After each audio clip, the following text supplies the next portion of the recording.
يا أيها الذين آمنوا اتقوا الله وقولوا قولا سديدا يصلح لكم أعمالكم ويغفر لكم ذنوبكم ومن يطع الله ورسوله فقد فاز فوزا عظيما أما بعد فإن خير الحديث كتاب الله وخير الهدي هدي محمد صلى الله عليه وسلم وشر الأمور محدثاتها وكل محدثة بدعة وكل بدعة ضلالة وكل ضلالة في النار.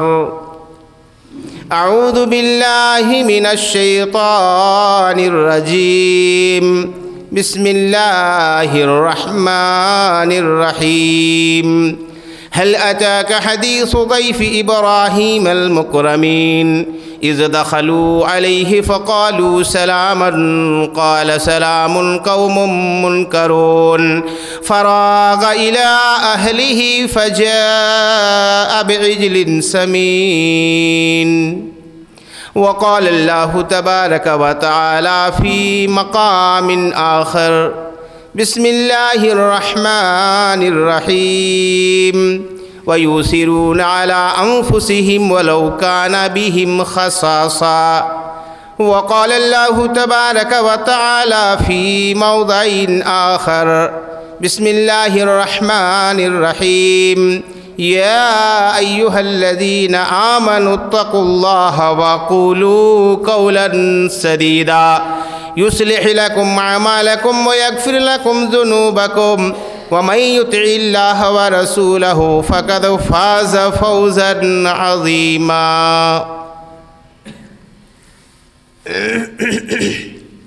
رب اشرح لي صدري ويسر لي أمري واحلل عقدة من لساني يفقهوا قولي.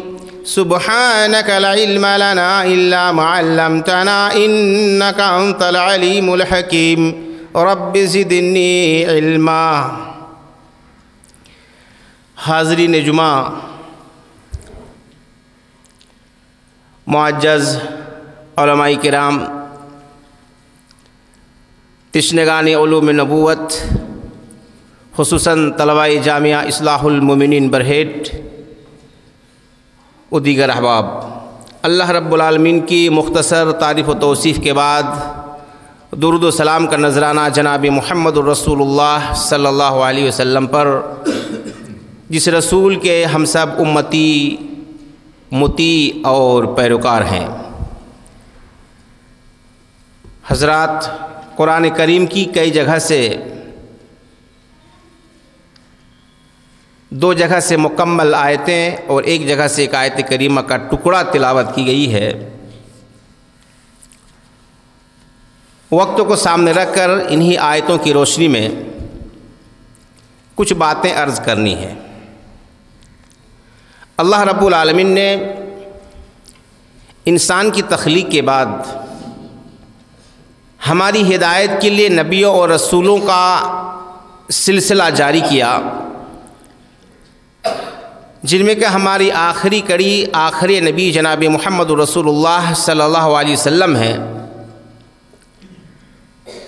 آخری نبی پر جو کتاب قرآن کریم کی شکل میں نازل ہوئی ہے، اور جناب محمد رسول اللہ صلی اللہ علیہ وسلم کی وہ احادیث مبارکہ جو قرآن کریم کی تفسیر کرتی ہیں، یہ ہمارے لیے اور آپ کے لیے رہبر ہیں، رہنما ہیں۔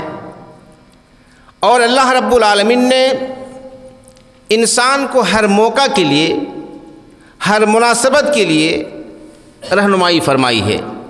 کسی بھی موقع، کسی بھی مناسبت اور کسی بھی جگہ میں ہمیں تنہا نہیں چھوڑا، بلکہ چھوٹا سے لے کر بڑا تک ہر مقام پہ اللہ رب العالمین نے اپنے احکام نازل فرمائے اور ہماری رہنمائی فرمائی۔ قرآن کریم کی کتنی آیتیں میں نے پڑھی ہیں، کئی آیتیں، ان آیتوں میں آپ دیکھیں گے اللہ رب العالمین نے کس طرح کی رہنمائیاں کی ہے۔ ایک آیت کریمہ کا پہلے ترجمہ کرتا ہوں۔ اللہ رب العالمین فرماتا ہے یا ایھا الذین آمنوا اتقوا اللہ وقولوا قولا سدیدا، اے ایمان والو اللہ رب العالمین سے ڈرو، وقولوا قولا سدیدا، اور تم بولو ایسی بات جو بات نرم ہو، سہل ہو، آسان ہو، سچ ہو۔ اہل علم کے درمیان یہ بات پوشیدہ نہیں ہے کہ اللہ رب العالمین نے قولوا قولا سدیدا فرمایا ہے، یہ قولا صدیقہ نہیں فرمایا۔ عام طور پر جب بات بولنے کی ہوتی ہے تو سچ یا جھوٹ اس پر منطبق ہوتا ہے کہ سچی بات یا جھوٹی بات۔ اللہ رب العالمین نے سچی بات کہنے کے لیے کہیں اور فرمایا ہے، لیکن اس جگہ پر اللہ رب العالمین نے قول کی صفت سدیدہ لا کر یہ بتلایا ہے کہ بات صرف سچی ہی نہ ہو، بلکہ سچی بات کے ساتھ ساتھ تمہاری بات کے اندر نرمی ہو۔ تفسیر تبری، تفسیر ابن کثیر وغیرہ میں آپ دیکھیں گے تو قولوا قولا سدیدا کی تفسیر آئی ہے قولوا قولا لینا، کہ جب تم بولو تو نرم بات بولو، سہل بات بولو، آسان بات بولو، میٹھی بات بولو، ایسی بات نہ بولو کہ جس بول میں دل کو تکلیف پہنچے، جس بول میں سامنے والا آپ سے روٹھ جائے، یا پھر تمہارے بول میں اس طرح کی ترش روئی نہ ہو تمہارے چہرے کے اندر کہ سامنے والا آپ سے نفرت کرنے لگے۔ تو قولوا قولا سدیدا۔ اب دیکھیے یا ایھا الذین آمنوا اتقوا اللہ، اے ایمان والو اللہ رب العالمین سے ڈرو اور تم بولو تو نرم سہل آسان اور میٹھی باتیں بولو۔ اس کے لیے 3 فائدے ہیں جس کا ذکر اللہ رب العالمین نے آگے فرمایا ہے۔ اب یہ میٹھی بات زندگی کے تمام مراحل میں صادق آ سکتی ہے۔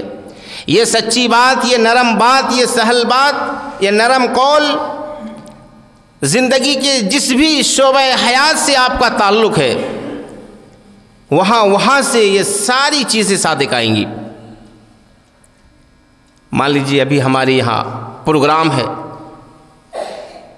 مہمانوں کی آمد ہوگی، طرح طرح کے لوگ یہاں پر آئیں گے جن سے ہمارا سابقہ پڑے گا، ان کے سامنے ہم میزبان ہیں، وہ ہمارے مہمان ہیں، اور شریعت مطہرہ کے اندر بڑی اس کی اہمیت ہے اور بڑا تاکیدی حکم ہے کہ اپنے آنے والے مہمانوں کے ساتھ میزبان کا برتاؤ کیسا ہونا چاہیے، ان کے ساتھ ملنا جلنا، ان کے ساتھ اٹھنا بیٹھنا، ان کے ساتھ بول چال، گفت و شنید کس انداز کی ہو، بڑی تفصیل کے ساتھ حدیث کے اندر اللہ رب العالمین کے نبی جناب محمد رسول اللہ صلی اللہ علیہ وسلم نے بیان فرمائے، اور ایمان کے ساتھ اس کو جوڑ دیا ہے۔ اس کی اہمیت کا اندازہ مہمانوں کی میزبانی کھلانے پلانے سے لے کر خاطر و مدارات سے لے کر ہمارا اخلاق و برتاؤ بھی ان کے سامنے پڑھا جائے گا۔ وہ ہمارا رہنا سہنا، اٹھنا بیٹھنا، چلنا پھرنا، نشست و برخاست، یہ ساری کی ساری چیزوں کا مطالعہ وہ ہمارے بیچ کریں گے۔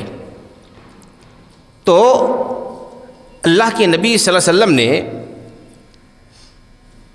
بڑے خوش نصیب ان لوگوں کو قرار دیا ہے جن کی قسمت میں میزبانی آتی ہے، جن کی قسمت میں میزبانی آتی ہے انہیں خوش نصیب قرار دیا گیا ہے۔ صحیح بخاری شریف کی حدیث ہے، جناب محمد رسول اللہ صلی اللہ علیہ وسلم کے دربار میں ایک آدمی، ایک مہمان آئے، نبی صلی اللہ علیہ وسلم نے ازواج مطہرات کے پاس بھیجا جن کے پاس کھانے پینے کے کوئی سامان نہیں تھے۔ ایک صحابی اٹھ کھڑے ہوئے، مشہور صحابی ہیں، ابو طلحہ رضی اللہ تعالی عنہ چراغ بجھا کر اپنے مہمانوں کی میزبانی کرنے کا واقعہ بڑی تفصیل کے ساتھ ذکر ہے۔ اللہ رب العالمین کے نبی صلی اللہ علیہ وسلم کے پاس جب یہ خبر پہنچی کہ آج رات ایک میزبان نے اپنے مہمان کی خاطر و مدارات میں اس طرح کا برتاؤ کیا ہے، اس طرح کا اہم رول ادا کیا ہے، جناب محمد رسول اللہ صلی اللہ علیہ وسلم کے چہرے کے اندر مسکراہٹ آ گئی، اور اللہ رب العالمین نے آسمان سے ان کے حق میں یہ آیت کریمہ کا نزول فرمایا کہ وَيُسِرُونَ عَلَىٰ أَنفُسِهِمْ وَلَوْ كَانَ بِهِمْ خَصَاصَةٌ، کہ اللہ کے کچھ ایسے بندے ہیں جو خود بھوکے پیاسے رہ کر اپنے مہمانوں کی میزبانی کرتے ہیں، اپنے بھوکے کو کھانا کھلاتے ہیں، تو اللہ رب العالمین کی آیت آسمان سے نازل ہوتی ہے۔ اب ذرا بتلائیے کہ ایک میزبان اگر مہمان نوازی کرتا ہے، مہمان کی خاطر و مدارات کرتا ہے، یہ صرف دنیاوی فائدہ نہیں ہے بلکہ آخرت کے اندر اللہ رب العالمین ان کے لیے ذخیرہ اندوزی کرتا ہے، اللہ رب العالمین خوش ہوتا ہے۔ اب ذرا بتائیے اللہ رب العالمین کی خوشنودی کے آگے دنیا کی ساری چیزیں ہیچ ہیں۔ اور صحیح الجامع کے اندر ایک حدیث ہے، جناب محمد رسول اللہ صلی اللہ علیہ وسلم نے فرمایا خیرکم من اطعم الطعام، تم میں سے بہتر وہ ہے جو کسی کو کھانا کھلائے۔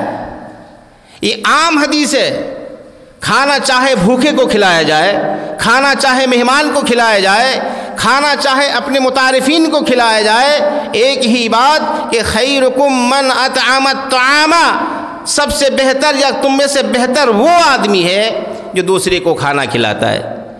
اب کھانا کھلانے والے آدمی کو اللہ کے رسول صلی اللہ علیہ وسلم نے کہا ہے کہ وہ بہتر آدمی ہے۔ اور ایک دوسری حدیث ہے صحیح الجامع کے اندر ہی،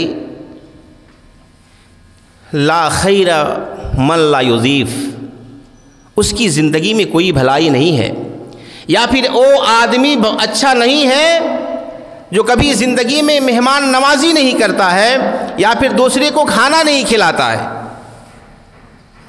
یہ صرف کھلانے پلانے کی بات ہی تک محدود نہیں ہے، اس کی اگر تفصیل میں آپ جائیں گے تو حدیث و قرآن کے اندر بڑا اس کا مقام آیا ہے۔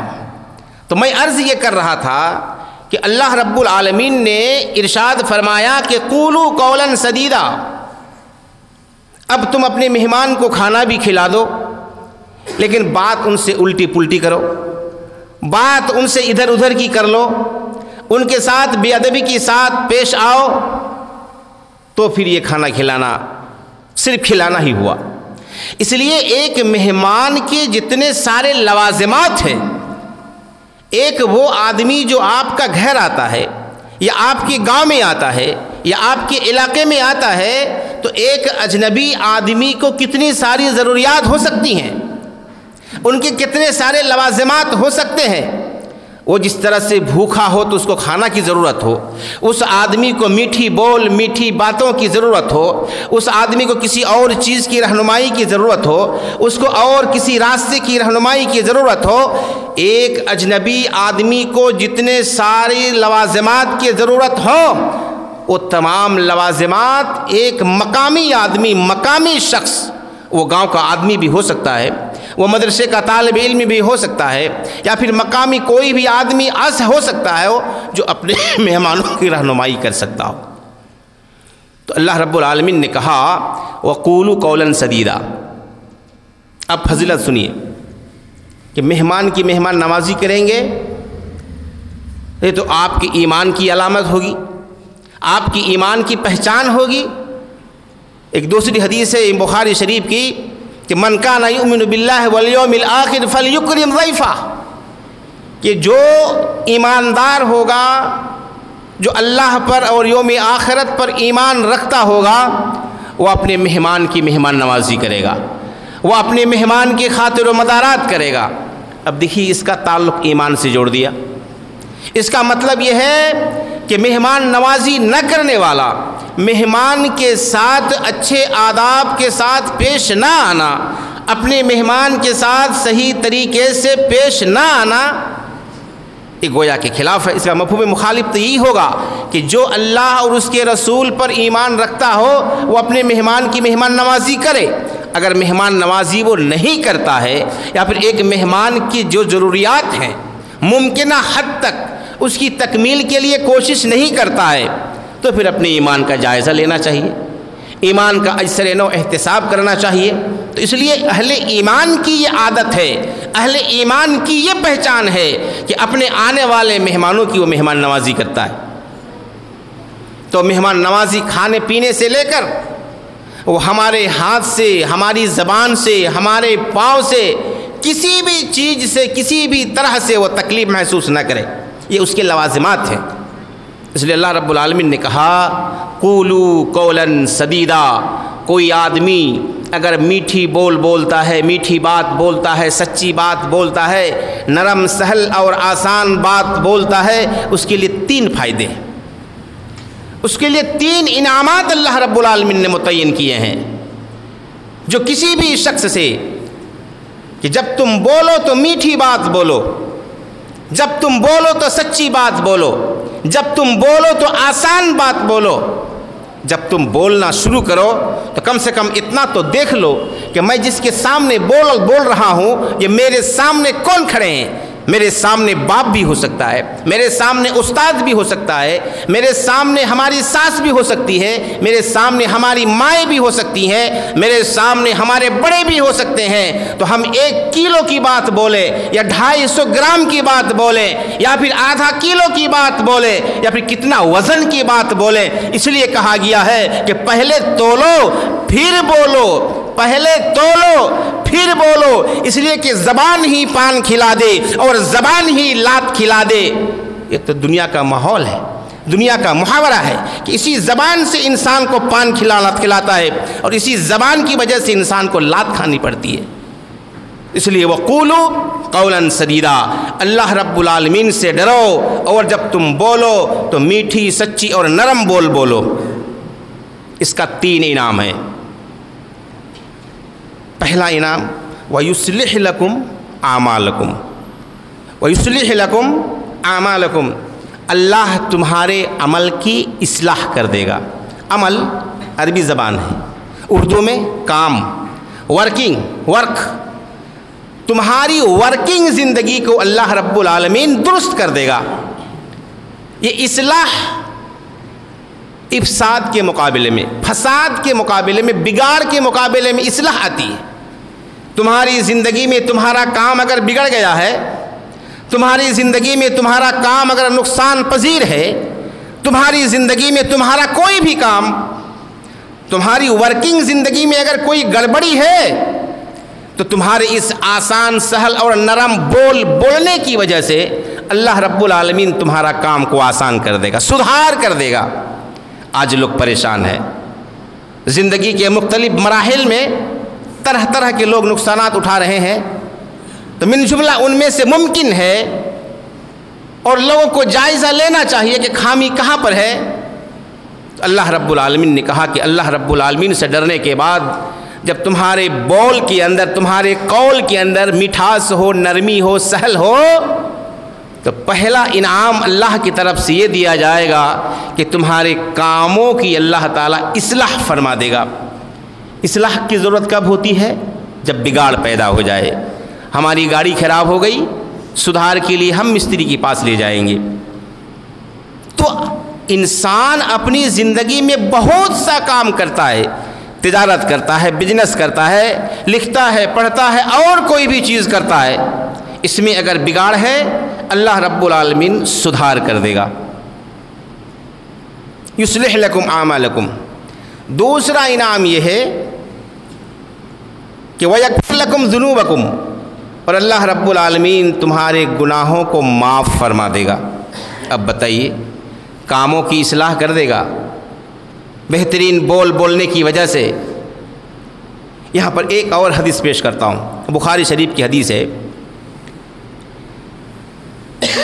المسلم من سلم المسلمون من لسانہ و یدہ۔ بڑی ٹف حدیث ہے، اور ایک انسان کی پوری زندگی کو پٹری پر لانے کے لیے حدیث کافی ہے۔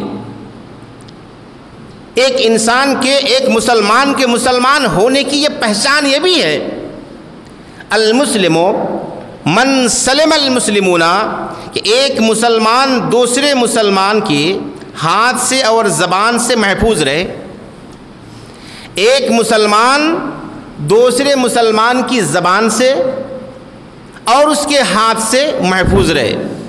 غور کیجیے گا، جناب محمد رسول اللہ صلی اللہ علیہ وسلم کو جوامع الکلیم بتلایا گیا ہے کہ بات آپ کی چھوٹی ہوتی تھی لیکن اس بات کا مفہوم اور اس کا معنی بہت زیادہ ہوتا تھا۔ گویا کہ ایک چھوٹی سی سراہی میں پورا سمندر سما دیا ہے۔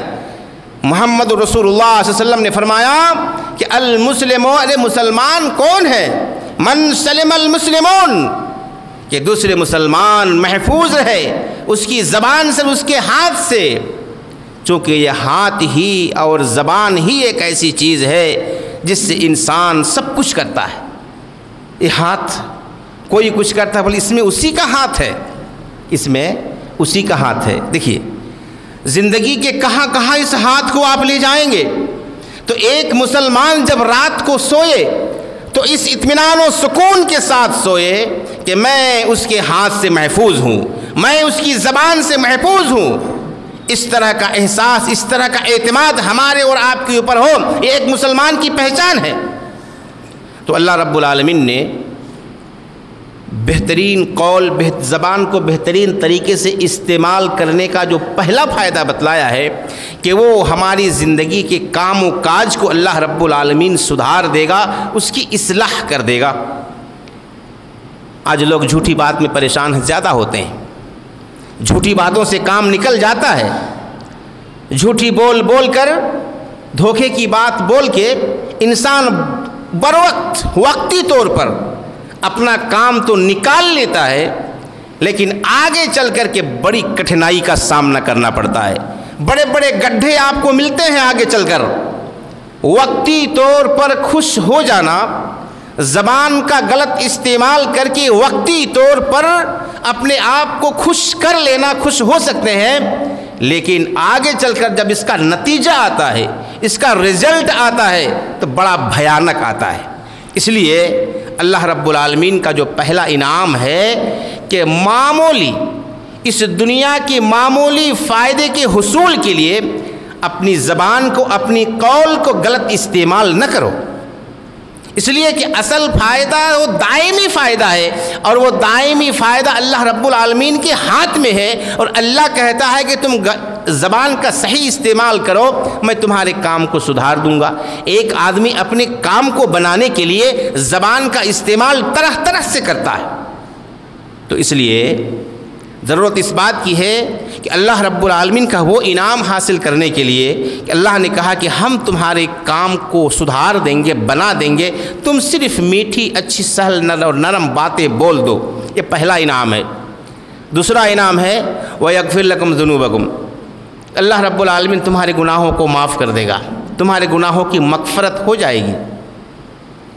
جب ہمارے کام کی اصلاح ہو جائے گی، جب ہمارے گناہ کو اللہ رب العالمین معاف فرما دے گا، تو اس سے بڑا انعام، اس سے بڑا گفٹ انسان کو اور کیا چاہیے کہ صرف ایک چیز کے بہترین اور درست استعمال سے اللہ رب العالمین ہمارا بگڑا بھی بنا دے گا، اللہ رب العالمین ہمارے گناہوں کی مغفرت بھی فرما دے گا۔